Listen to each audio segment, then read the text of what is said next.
अब आगे बढ़ के बात करेंगे पीएम मोदी की जो बात हुई है विदेश मंत्री डॉक्टर एस जयशंकर के साथ में, जो मुलाकात हुई है उस बारे में।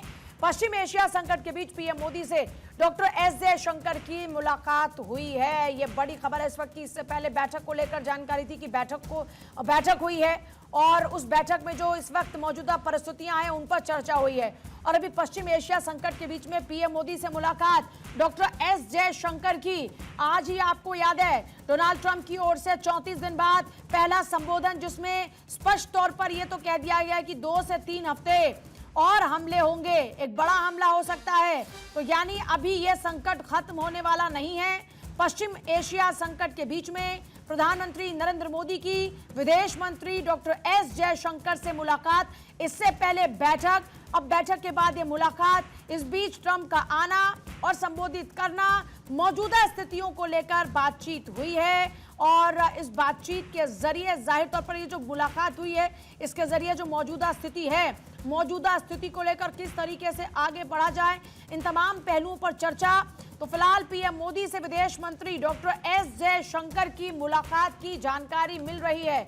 जो पश्चिम एशिया संकट जो अभी तक खत्म होता हुआ नजर नहीं आ रहा है, पश्चिम एशिया संकट के प्रभावों को लेकर बातचीत संभव है और कैसे इसमें भारत के जो हित हैं उनको नुकसान ना पहुंचे, यह सुनिश्चित किया जाए, इसको लेकर बातचीत संभव है।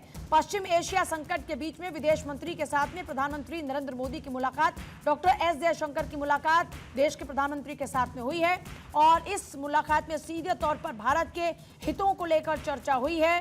क्योंकि ट्रंप ने यह तो साफ कर दिया कि अभी कोई युद्ध विराम नहीं, जबकि आज उनके संबोधन से ये उम्मीद की जा रही थी कि आज संभवतः कोई बड़ा ऐलान हो सकता है। लेकिन ट्रंप ने बता दिया कि हमने क्या हासिल किया, हम क्या करने वाले हैं, लेकिन युद्ध विराम कब होगा ये उन्होंने स्पष्ट नहीं किया।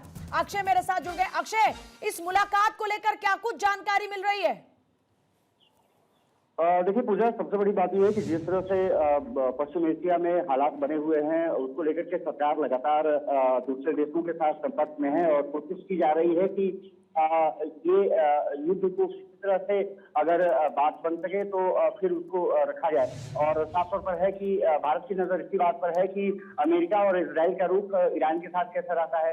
भारत के परिप्रेक्ष्य में देखा जाए तो सबसे ज्यादा महत्वपूर्ण ये हो जाता है कि जो तेल आयात हम करते हैं उसको किस तरह से और बढ़ाया जा सकता है। और आपने देखा होगा कि कल महत्वपूर्ण सीसीएस की बैठक हुई थी और अब विदेश मंत्री एस जयशंकर की मुलाकात प्रधानमंत्री नरेंद्र मोदी से ये माना जा सकता है कि दोनों के बीच जो बातचीत चल रही है दूसरे देशों के साथ वो किस स्तर पर पहुंची है, हम किस तरह से दूसरे देशों को अपनी बात मनवाने में लगे हुए हैं। और सबसे बड़ी बात ये रही है कि हम लोग का सपोर्ट किस तरह से दूसरे देशों को मिल सकता है, दूसरे देश भारत को किस तरह से एलपीजी और अन्य पेट्रोलियम पदार्थों को रख रहे हैं। आपने देखा होगा कि प्रधानमंत्री भी लगातार कंस्टेंट टच में रहे हैं दूसरे देशों के राष्ट्राध्यक्षों के साथ।